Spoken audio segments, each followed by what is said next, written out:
स्वागत है आपके अपने चैनल एसएस स्टोरीज में। आज की कहानी है बहू ये कपड़े मेरी पहचान नहीं है। जब घर आए सास ससुर को बहू ने बेइज्जत किया और उन्हें उनकी औकात दिखाई तो ससुर ने भी गाड़ियों में भरकर तोहफे लाकर बहू को उसकी औकात दिखा दी। रामचरण जी अपने बेटे दीपेश से बहुत प्यार करते थे और दीपेश भी अपने माँ बाप का बहुत लाडला था। वह भी उन्हें उतना ही प्यार करता था। दीपेश के माँ बाप की कोई और औलाद नहीं थी, इसीलिए वे उसे जान से भी ज्यादा प्यार करते थे और सर आंखों पर बिठाकर रखते थे। दीपेश ने अपने माँ बाप को जब शुरू में कहा था कि मुझे शहर जाकर पढ़ाई करनी है, तब रामचरण जी और उनकी पत्नी अलकनंदा देवी का तो जैसे कलेजा मुंह को ही आ गया था।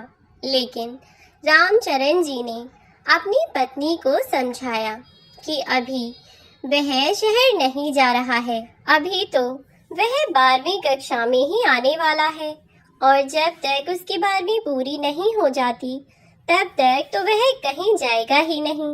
इसीलिए तुम परेशान मत हो, अभी बहुत समय है, पहले उसकी 12वीं हो जाने दो, उसके बाद देखेंगे कि क्या करना है क्या नहीं। परेशान हो जाती थीं, उसके बारे में भी जब भी सोचती थीं। बेटे ने 12वीं के पहले ही निश्चित कर दिया था कि वह शहर जाकर पढ़ाई करेगा, यानी कि अपने गांव से दूर स्थित किसी बड़े शहर में जाकर पढ़ेगा। जब उसकी 12वीं की परीक्षाएं हो गईं और वह 12वीं में अच्छे नंबरों से पास हुआ तो उसने अपने माँ बाप से अपने एडमिशन की बात की। अलकनंदा जी अपने बेटे के प्यार में पड़कर उसे कहीं भी जाने से रोक रही थीं, लेकिन वहीं रामचरण जी ने खुद ही बात को समझते हुए अपनी पत्नी को भी समझाया कि जब बच्चे बड़े होते हैं तो वह अपना भविष्य बनाने के लिए घर से बाहर निकलते ही हैं। इसमें कोई बड़ी बात नहीं है और ना ही कोई बुरी बात है।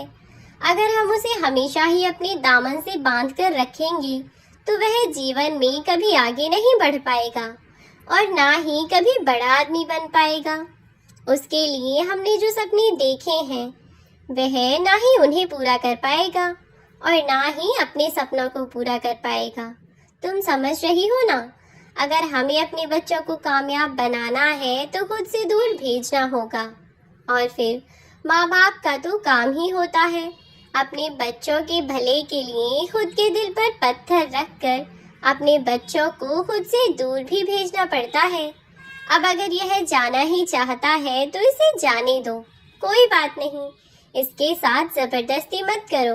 और यह तो अच्छी बात है कि यह पढ़ने के लिए बाहर जाना चाहता है, वरना तो इसके साथ के बहुत बच्चे ऐसे हैं जिन्होंने ना तो अब तक ढंग से पढ़ाई की है और ना ही आगे करना चाहते हैं, बस अपना टाइम पास कर रहे हैं।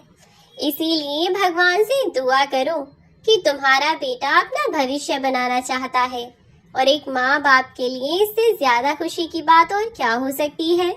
तुम समझ रही हो ना? बेचारी अलकनंदा जी आखिर क्या कर सकती थीं?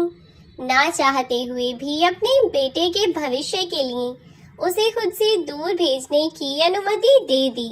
जब माता पिता की तरफ से अनुमति मिल ही चुकी थी तो उनका बेटा दीपेश अब पढ़ाई करने के लिए शहर की ओर चल दिया। उसने अपना रजिस्ट्रेशन वगैरह करवाया और शहर में पढ़ाई करने के लिए चला गया।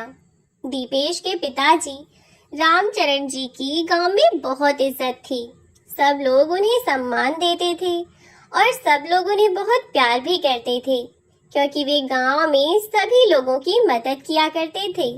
यदि कभी किसी को मदद की जरूरत होती तो वे उसकी मदद किया करते। यदि कभी किसी को पैसों की या फिर किसी भी तरह की मदद चाहिए होती तो वह अपने पास से उनकी हमेशा ही मदद किया करते। रामचरण जी यूं ही हमेशा उन लोगों की मदद करते, इसी के कारण बहुत से लोगों के लिए वह पूजनीय थे, लोगों से बहुत प्यार करते थे। इसी कारण उनके बेटे दीपेश को भी सब लोग बहुत प्यार करते थे। दीपेश जब से पढ़ाई के लिए बाहर गया तब से अलकनंदा जी और रामचरण जी बिल्कुल अकेले पड़ गए थे। फिर दोनों अकेले ही अपने घर में पड़े रहते। समय बीतता रहा। देखते ही देखते दिन महीने में बदले और महीने सालों में। यूं ही देखते जब कई साल बीत गए तो आखिरकार अब उनके बेटे की पढ़ाई पूरी होने का समय आ गया। इस कारण से दोनों ही माता पिता बहुत ज्यादा खुश थे कि अब उनका बेटा पढ़ाई करके उनके घर आ जाएगा। यह दोनों अक्सर ही आपस में बातें किया करते कि अब जब हमारा बेटा पढ़ाई पूरी करके घर वापस आ जाएगा तो हम जल्दी ही उसके लिए कोई अच्छा रिश्ता ढूंढ लेंगे और अच्छी सी लड़की देखकर उसकी शादी करवा देंगे। फिर परिवार में फिर से रौनक हो जाएगी और सब लोग खुशी खुशी रहेंगे। फिर से यह घर खिल उठेगा जो कितने सालों से बिना दीपेश के वीरान सा हो गया है। अब उनके बेटे की पढ़ाई पूरी हो गई तो उनका बेटा, जो कि पढ़ाई पूरी करने के बाद खुद से अपने घर भी नहीं आया, वह अभी भी शहर में ही था। उसने फोन पर अपने मम्मी पापा को अपने पास होने की खबर दे दी। जब उसने फोन करके अपने मम्मी पापा को बताया कि वह पास हो गया है तो उसके मम्मी पापा बहुत खुश हुए और उन्होंने उससे कहा कि बेटा अब जल्द ही घर आ जाओ। हमारी आंखें तो जैसे तुम्हें देखने को तरस गई हैं। कितने दिन हुए तुम्हें बिना देखे हुए। तुम्हारे बिना यह घर बिल्कुल भी अच्छा नहीं लगता। बिल्कुल सुनसान वीरान सा पड़ा रहता है। अब बस तुम्हारी पढ़ाई तो पूरी हो ही चुकी है। अब तुम जल्दी से घर आ जाओ ताकि इस घर में फिर से रौनक हो सके। दीपेश यह बात सुनकर कुछ चुप सा लगा गया और कुछ देर कुछ न बोला। दीपेश को यूं शांत देखकर उसके माता पिता ने पूछा, क्या हुआ बेटा, कोई बात है क्या जो तुम्हें परेशान कर रही है?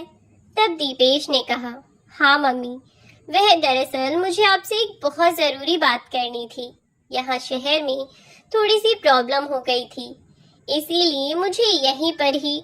तभी वह अचानक से रुक गया और अपने मम्मी पापा से कुछ कहता कहता चुप हो गया और बोला कि मम्मी, जब मैं गांव आ जाऊंगा तब आपको सब कुछ समझा दूंगा। अभी मैं आपसे कुछ भी कहूंगा तो आप नहीं समझेंगे। दीपेश की बात ने उन्हें थोड़ा परेशान कर दिया और वह बार बार पूछने लगे कि आखिर बात क्या है जो तू हमें बताएगा और हम समझेंगे नहीं। फिर दीपेश ने बात को टाल दिया और कहा कि माँ, आप तो बहुत दिनों से मेरे आने का इंतजार कर रही थी ना, तो बस आरती की थाल तैयार रखिए, मैं जल्द ही घर आ रहा हूँ। 2 से 3 दिन में मैं घर पहुँच जाऊँगा और मैं अपने साथ अपने दोस्त को भी लेकर आ रहा हूँ। आपको कोई परेशानी तो नहीं है ना?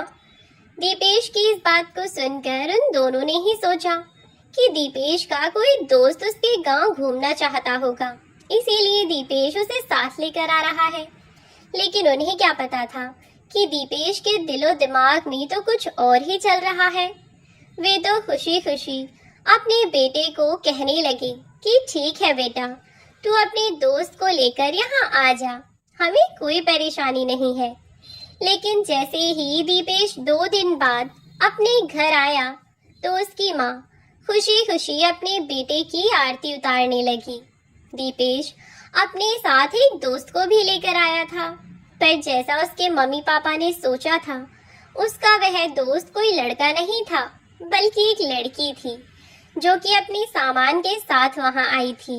उस लड़की को देख वह पहले तो थोड़े से चौंके, लेकिन फिर उन्होंने सोचा कि जब बच्चे शहर में पढ़ते हैं तो लड़के हों या लड़कियां, जब सब साथ में पढ़ते हैं तो एक दूसरे से जानकारी भी हो ही जाती है और फिर एक दूसरे से बातचीत करने पर ही दोस्ती होती है। ऐसे में जब साथ पढ़ेंगे तो दोस्ती होना कोई बड़ी बात नहीं है। यह सोचकर इस बात को उन लोगों ने नजरअंदाज किया। गांव के बाकी सभी लोग भी बहुत खुश थे जो दीपेश को अच्छी तरह से बचपन से ही जानते थे। वह लोग भी दीपेश के आने पर बहुत खुश हुए। अब दीपेश जब अपने उस दोस्त के साथ घर के अंदर चला गया तो खाना खाते वक्त दीपेश ने अपने माँ बाप को कहा कि मैं आपको एक सच बताना चाहता हूँ। आप इस लड़की को सिर्फ मेरी दोस्त समझ रहे हैं, पर यह लड़की सिर्फ मेरी दोस्त नहीं है, बल्कि उससे कई गुना ज्यादा है। दीपेश की यह बात उसके माँ बाप अलकनंदा जी और रामचरण जी को कुछ समझ नहीं आई, या फिर समझकर भी वह इस बात से नासमझ बनना चाहते थे। उन्होंने घृणा भरी नजरों से अपने बेटे की ओर देखते हुए पूछा, मतलब कहना क्या चाहते हो बेटा? साफ साफ कहो, हमें कुछ समझ नहीं आया कि तुम क्या कहना चाहते हो। तब दीपेश ने अपने मम्मी पापा को बताया कि दरअसल मम्मी पापा, मैं और दीप्ति दोनों कॉलेज में एक साथ पढ़ते हैं और तभी से हम दोनों एक दूसरे को जानते हैं। फर्स्ट ईयर में जब मेरा एडमिशन हुआ था तब से मैं दीप्ति को जानता हूँ और उसके बाद से हम दोनों एक साथ ही एक कॉलेज में पढ़े हैं। हम दोनों एक दूसरे को पसंद करने लगे। फिर एक दिन मैं कॉलेज के बाद दीप्ति से मिलने के लिए हॉस्टल में गया था, लेकिन मुझे वहाँ की वार्डन ने देख लिया तो वह लोग पुलिस को बुलाने लगे। तब मजबूरी में मैंने और दीप्ति ने झूठ बोल दिया कि हम दोनों कोर्ट मैरिज कर चुके हैं, हमारी शादी हो चुकी है और इसीलिए मैं इससे मिलने आया था। फिर उन लोगों ने मैरिज की बात पर विश्वास नहीं किया और उन्होंने हमसे कहा कि यदि ऐसा है तो हमें सबके सामने यह साबित करना होगा कि हम दोनों पति पत्नी हैं। तभी मजबूरी में मुझे दीप्ति की मांग भरनी पड़ी थी। उसके बाद हम दोनों ने शादी कर ली, एक मंदिर में जाकर। जब दीपेश ने अपने माता पिता को अपनी और दीप्ति की सच्चाई बताई तो कुछ पल के लिए तो रामचरण जी सदमे में ही चले गए। उन दोनों के मुंह से एक शब्द भी ना निकला और बुद्ध बनकर अपने बेटे की ओर देखने लगे। और कुछ देर जब वैसे ही बैठे रहे तो अलकनंदा जी ने रामचरण जी के कंधे पर हाथ रखा, जिससे उनका ध्यान टूटा और जैसे एकदम से सपने से बाहर आए। खुद को संभालते हुए उन्होंने अलकनंदा जी की ओर देखते हुए इशारों से ही उनसे पूछा कि क्या उन्होंने जो सुना वह सब सच था।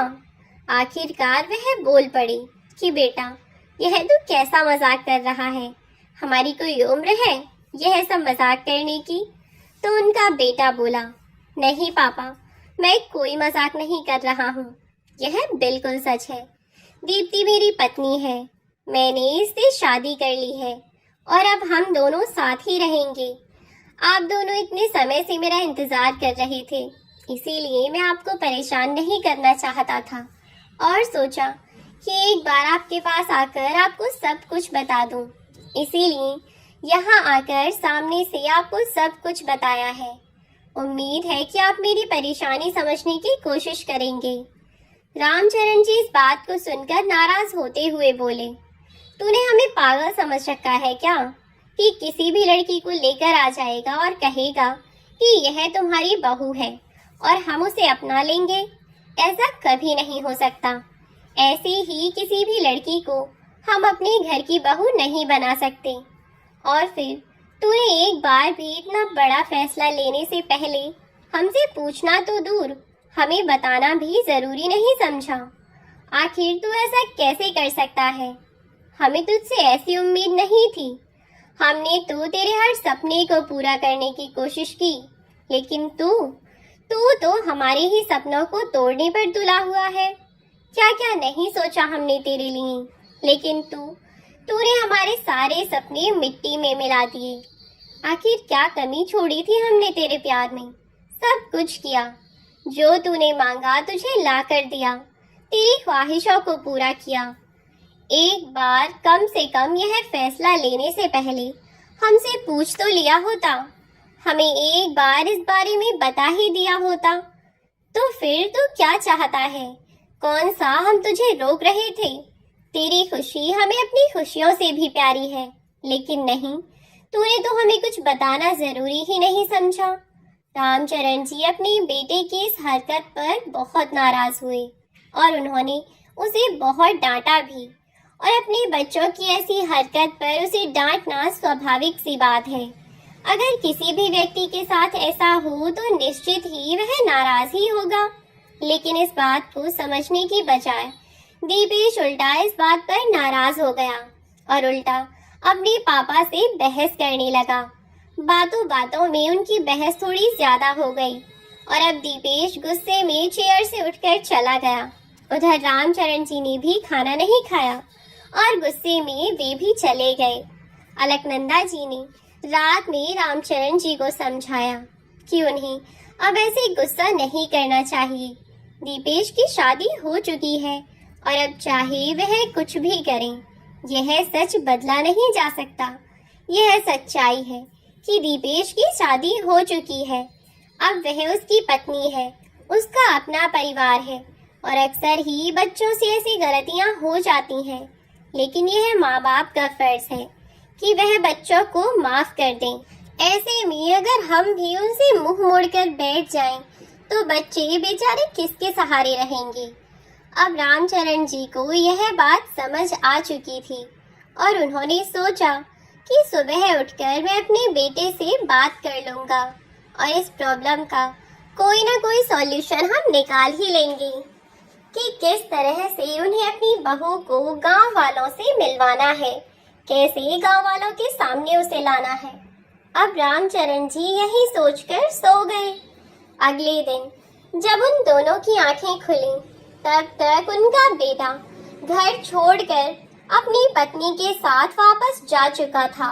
अब जब उन दोनों ने अपने बेटे को पूरे घर में ढूंढ लिया, लेकिन वह उन्हें नहीं मिला और जब उन्हें घर में उसके कपड़े और सामान भी नहीं मिला, तो वे लोग एकदम से घबरा गए कि अचानक हमारा बेटा कहाँ चला गया। वे दोनों बेचारे पागलों की तरह उसे ढूंढने लगे, लेकिन उनका बेटा उन्हें नहीं मिला। उन्होंने अपने बेटे को कई बार फोन मिलाया, लेकिन उसका फोन भी ऑफ जा रहा था।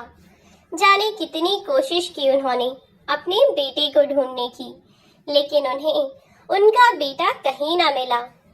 वह बेटा जो उनका इकलौता सहारा था, अचानक ही उनकी आंखों से ओझल हो गया और अब वे लोग समझ नहीं पा रहे थे कि वे उसे कहाँ कहाँ ढूंढें और कैसे ढूंढें। कॉलेज जाकर उन्होंने अपने बेटे के बारे में पता लगाने की कोशिश की, लेकिन लाख कोशिश करने पर भी वह नाकामयाब रहे।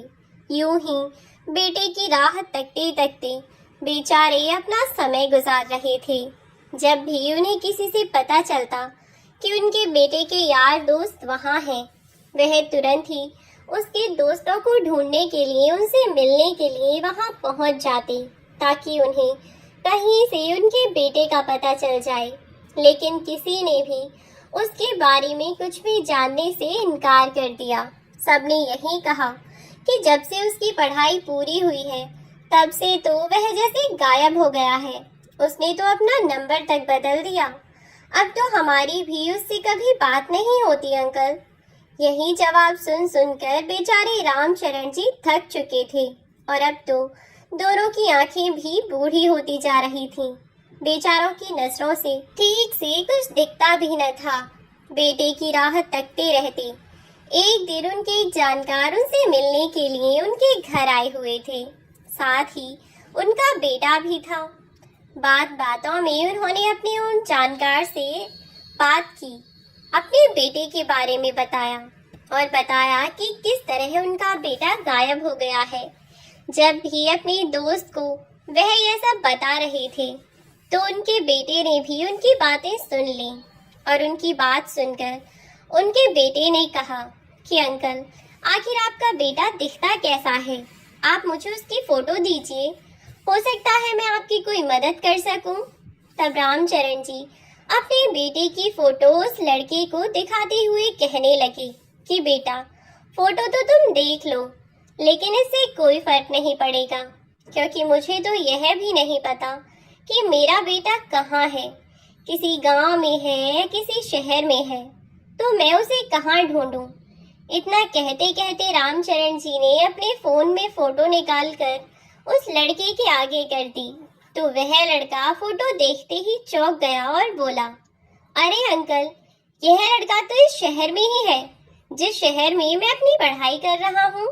मैंने अपने कॉलेज जाते वक्त इसे कई बार एक कंपनी के बाहर खड़े हुए देखा है।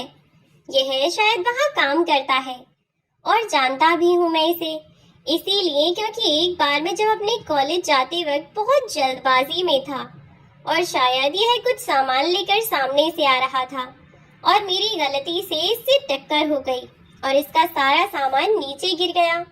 लेकिन मैंने इससे माफी मांगकर बात को वहीं खत्म कर दिया। तब से आते जाते वक्त मैंने इसे कई बार देखा है। उस लड़के के मुंह से यह बात सुनकर रामचरण जी के मुंह पर खुशी के भाव साफ दिखाई दे रहे थे। वह खुश होते हुए बोले, क्या सच में बेटा, तुम जो कह रहे हो वह सच है क्या? क्या सच में तुम मेरे बेटे से मिले हो?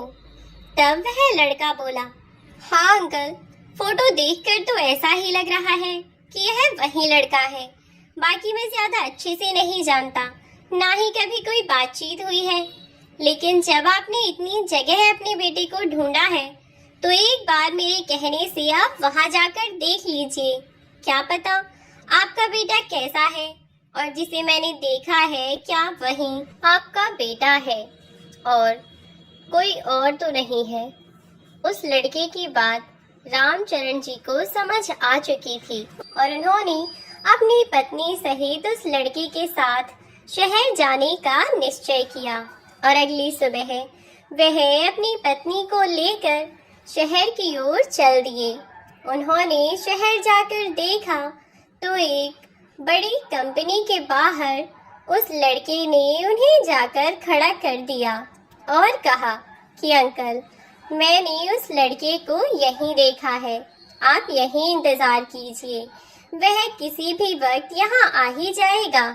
बहुत देर तक रामचरण जी वहीं पर अपने बेटे का इंतजार करते रहे और थोड़ी देर बाद उनका बेटा एक कैब से उतरा और जैसे ही अपने ऑफिस के अंदर वह जाने लगा, वैसे ही रामचरण जी ने उसे आवाज देकर पुकारा, दीपेश, कैसा है बेटा?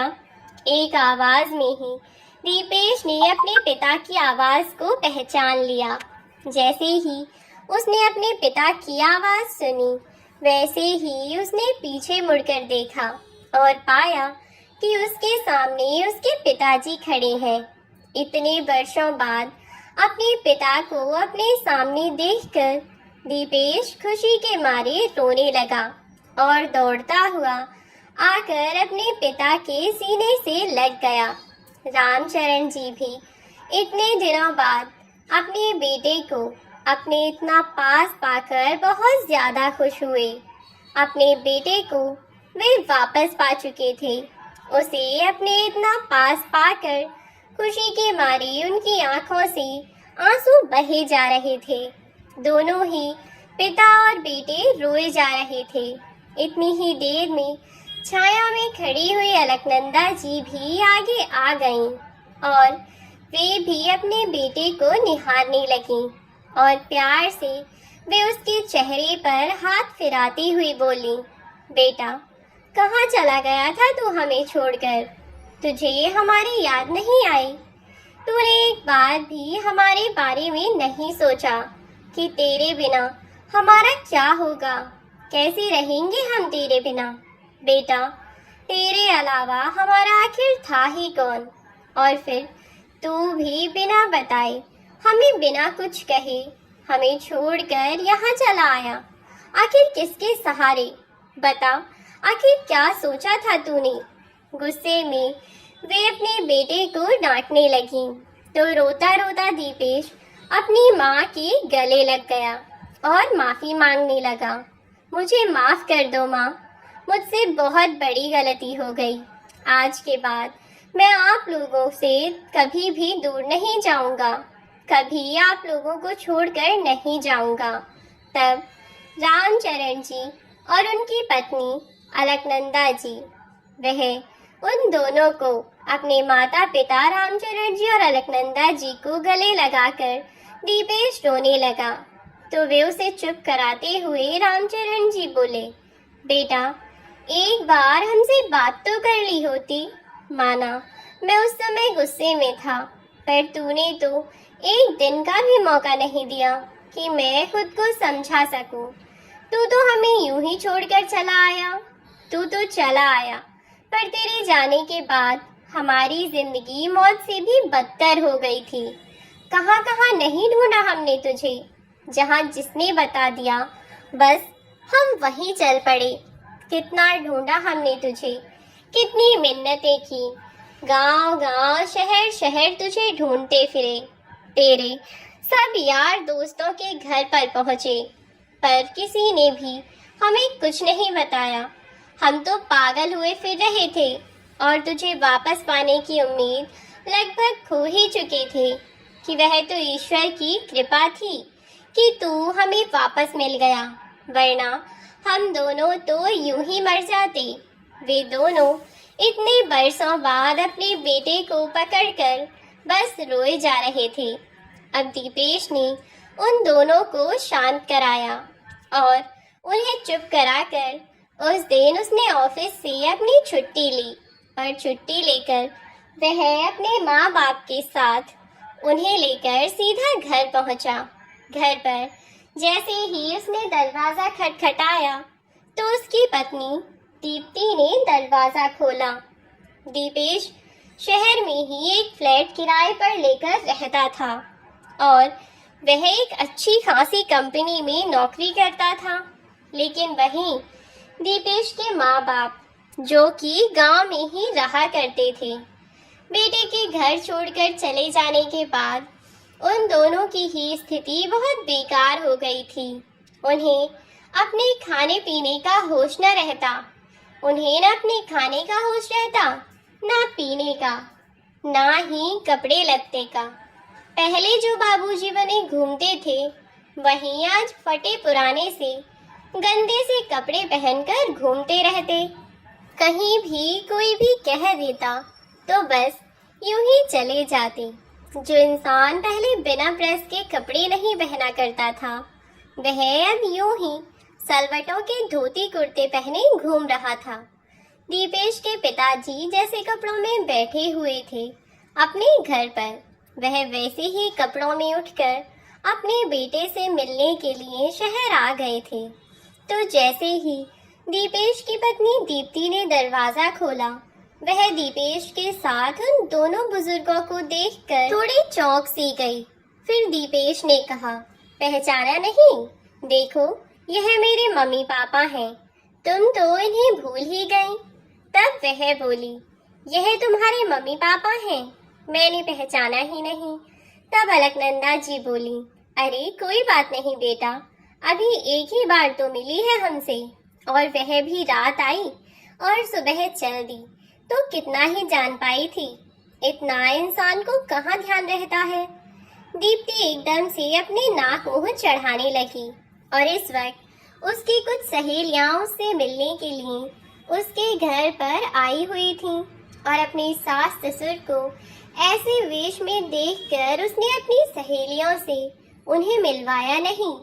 लेकिन दीपेश जब अपने मम्मी पापा को कमरे में लेकर जा रहा था, तो उस वक्त दीप्ति की सहेलियों ने जब उससे पूछा कि दीप्ति यह दोनों कौन है, तो दीपेश ने उन्हें बता दिया कि यह हमारे मम्मी पापा हैं।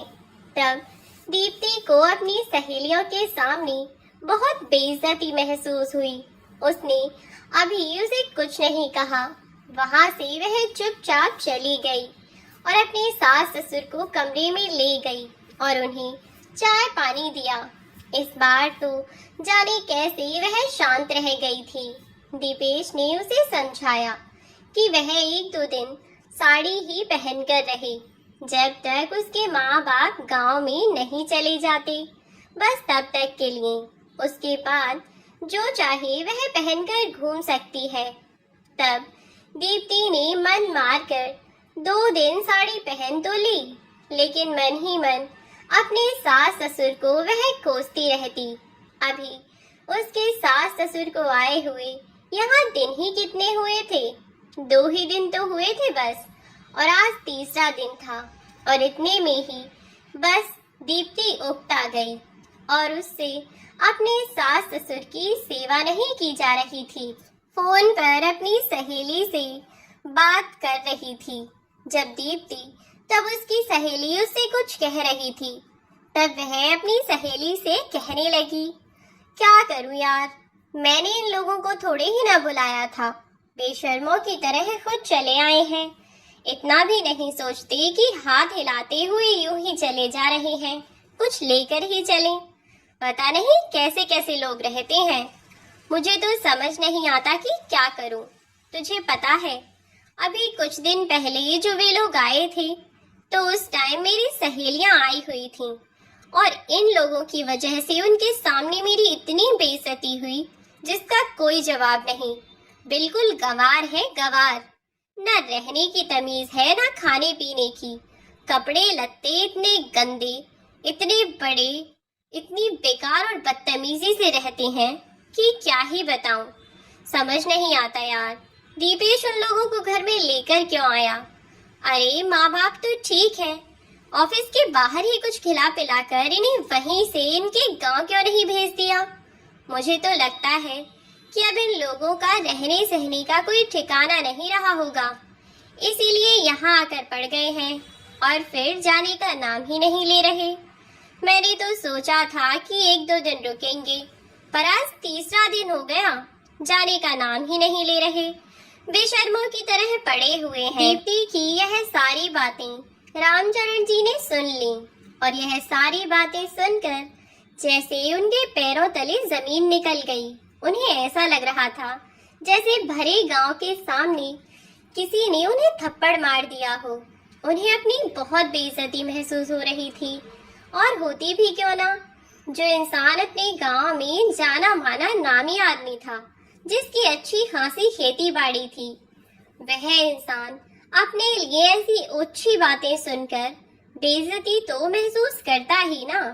जो इंसान खुद से और लोगों के घर का लालन पालन करता है, उस इंसान को खाने की भला क्या कमी। अपनी बहू की बातें सुनकर उन्होंने अलकनंदा जी को कहा कि सुनो, अब तुम यहाँ बसने का मत सोचो, 2 दिन बेटे के घर में रह लिए ना, इतना ही बहुत है। अब उठो, चलो घर चलते हैं। अलकनंदा जी ने मना किया, लेकिन रामचरण जी दोपहर में ही अपनी पत्नी को लेकर अपने घर पर आ गए। दीपेश को कोई बात समझ नहीं आई कि अचानक से उसके माँ बाप ऐसे कैसे चले गए।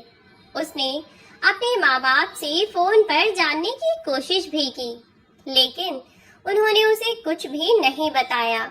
यह सोचकर कि खामोखा बेटे के परिवार में कलेश मचेगी, वह भी उन लोगों के कारण, तो वह अपने बेटे को झूठा बहाना बनाने लगे कि बेटा, हम लोग गांव में रहे हैं शुरू से, तो इसीलिए हमारा गांव में मन लगता है, शहर की हवा हमें रास नहीं आती, बस इसीलिए तुम्हारी माँ का मन नहीं लगा तो हम यहाँ चले आए। ठीक है, और कोई बात नहीं है। दीपेश मन मारकर इस बात को मानकर बैठ गया।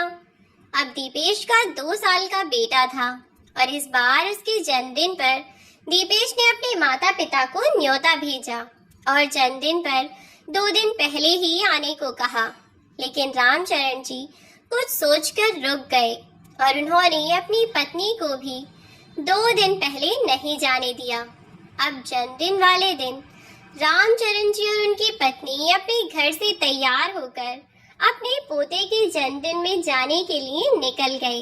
उधर उनकी बहू, जो कि अपने सास ससुर को बुलाने में बिल्कुल भी दिलचस्पी नहीं दिखा रही थी, ना ही वह उनसे मिलना चाहती थी, वह तो अपने सास ससुर के आने की बात सुनकर ही नाक मुंह चढ़ा रही थी। पर दीपेश से बोली कि अपने माँ बाप को यहाँ मत ही बुलाते, खामखा यहाँ इतने लोगों के सामने हमारी बेइज्जती होगी। तुम्हारे ऑफिस के तुम्हारे सीनियर जूनियर सब लोग आए हुए हैं और मेरे भी काफी फ्रेंड्स हैं, सबके सामने मेरी बेइज्जती करवाओगे। दीप्ति दीपेश को सुना रही थी कि इतनी ही देर में चमचमाती हुई गाड़ी दीप्ति के घर के बाहर आकर रुकी। दीप्ति इससे पहले कुछ समझ पाती कि एक के बाद एक तोहफे की थाल लेकर 8-10 नौकर उसके घर के अंदर चले आए। यह सब देखकर दीप्ति भी चौंक गई और दीपेश भी, कि आखिर कौन है जो इतने सारे तोहफे लेकर आया है। अब सब लोगों की नजरें दरवाजे की ओर टिकी हुई थीं। दीप्ति और दीपेश दोनों के जितने भी मेहमान आए हुए थे वे सभी लोग दरवाजे की ओर देखे जा रहे थे कि आखिर यह कौन है जो इतने सारे गिफ्ट लेकर आया है। कि तभी चमचमाती हुई बनारसी साड़ी में अलकनंदा जी और सफारी सूट पहने हुए रामचरण जी दरवाजे से अंदर आए, जिन्हें देखकर सभी लोगों की आंखें चौड़ गईं। वे सोचने लगे कि आखिर ये कौन है और सब लोग आपस में कानाफूसी करने लगे और दीप्ति से पूछने लगी कि दीप्ति, यह इतने अमीर आदमी आखिर कौन है? कौन है ये तुम्हारे? दीप्ति खुद भी अपने सास ससुर को इस तरह से देखकर चौंक गई थी, क्योंकि उसे अब तक अपने सास ससुर की हैसियत का अंदाजा नहीं था। दीप्ति ने जब उन्हें इस रूप में देखा तो वह खुद भी बहुत शर्मिंदगी महसूस कर रही थी और अपनी जिस दोस्त से उसने फोन पर वह सब बातें कही थीं, तभी उसकी वह दोस्त आगे आई और उससे बोली, तो उस दिन मुझसे फोन पर जाने क्या बकवास कर रही थी? तेरा दिमाग तो नहीं चलने लगा ना, या पागल होने लगी है? पता नहीं कैसी बातें करती है। इन दोनों बुजुर्गों को देखकर कोई कह सकता है क्या कि यह फटीचर है? अरे करोड़ों के मालिक होंगे, देखने से ही पता चलता है। इतने सारे तोहफे और इतने महंगे और इतने कीमती कपड़े और जेवर पहने हैं इन आंटी जी ने। खैर यह सब छोड़, अब उन्हें लेकर भी आ यहाँ पर, या फिर वह बाहर ऐसे ही खड़े रहेंगे। दीप्ति झटपट दौड़कर गई और अपने सास ससुर को अंदर बुलाकर लाई और अपने बेटे का जन्मदिन मनाया। पूरे जन्मदिन में, पूरे फंक्शन में सभी लोगों की नजरें रामचरण जी और उनकी पत्नी अलकनंदा जी पर टिकी हुई थीं।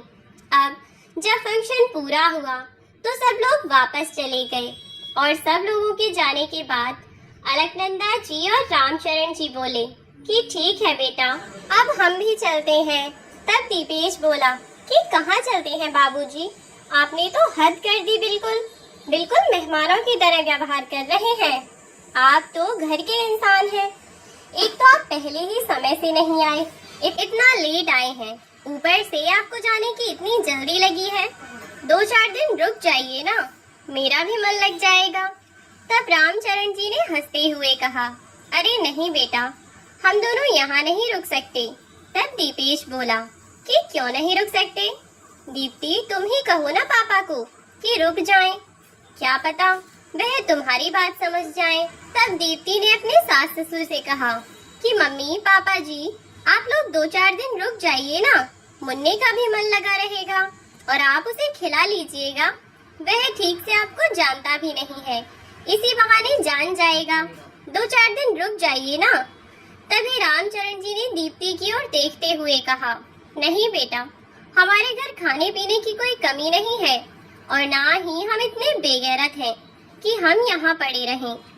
दीपेश को यह बात समझ नहीं आई कि उसके पिता ने यह बात आखिर क्यों कही है, लेकिन दीप्ति यह बात सुनते ही समझ गई कि उसके ससुर ने उसकी सारी बातें सुन ली थीं। दीप्ति की नजरें शर्म से नीचे हो गईं और वह बोली, ऐसा क्यों कह रहे हैं बाबूजी? तब रामचरण जी बोले कि बेटा, तुम समझ तो रही हो कि मैं ऐसा क्यों कह रहा हूँ। हर बात को सबके सामने कहना जरूरी तो नहीं। तो अब तुम दोनों अपना ख्याल रखना। हम दोनों का क्या है, जैसे अब तक अपना जीवन गुजार रहे थे वैसे ही गुजार लेंगे। क्यों अलकनंदा जी, सही कहा ना मैंने? अलकनंदा जी ने भी हाँ में गर्दन हिला दी और दोनों पति पत्नी वहाँ से वापस जाने लगे।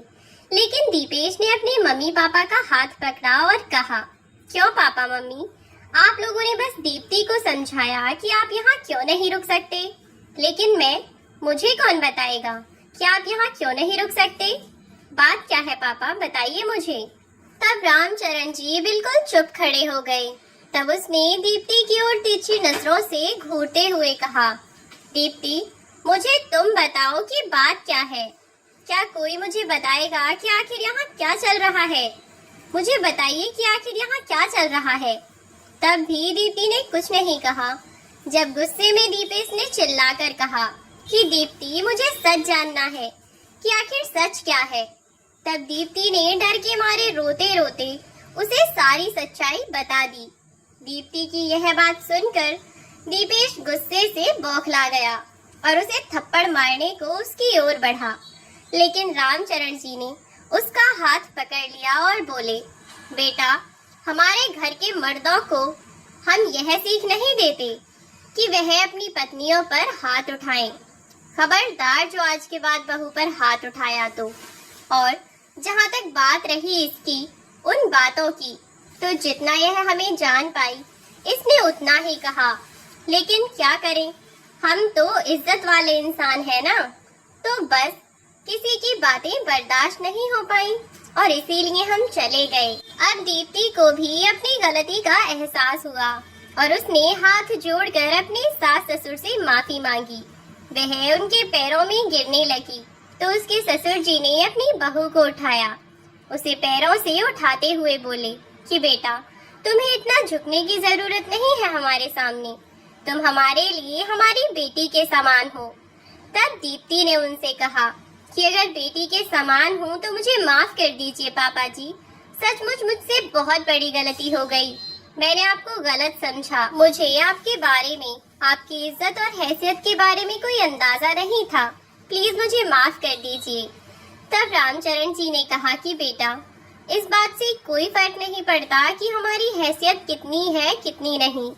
अब तुम्हें पता चला कि हम अमीर हैं, हमारे पास पैसे धेले की कोई कमी नहीं है, तो केवल इसीलिए तुम हमारी इज्जत करोगी। यह बात तो सही नहीं है ना।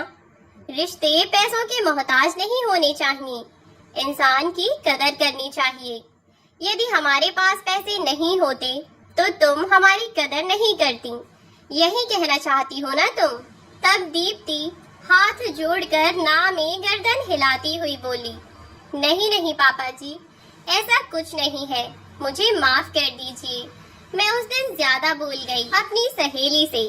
आज के बाद मैं ऐसा कभी नहीं करूंगी, प्लीज मुझे माफ कर दीजिए। तब रामचरण जी ने दीप्ति को समझाया कि बेटा, जिस तरह एक औलाद को अपने माँ बाप की हमेशा इज्जत करनी चाहिए, चाहे वह अमीर है या गरीब है, चाहे वह पढ़े लिखे हैं या अनपढ़ हैं, ठीक उसी तरह एक बहू को अपने सास ससुर की और एक दामाद को भी अपने सास ससुर की उतनी ही इज्जत करनी चाहिए, उतना ही सम्मान देना चाहिए।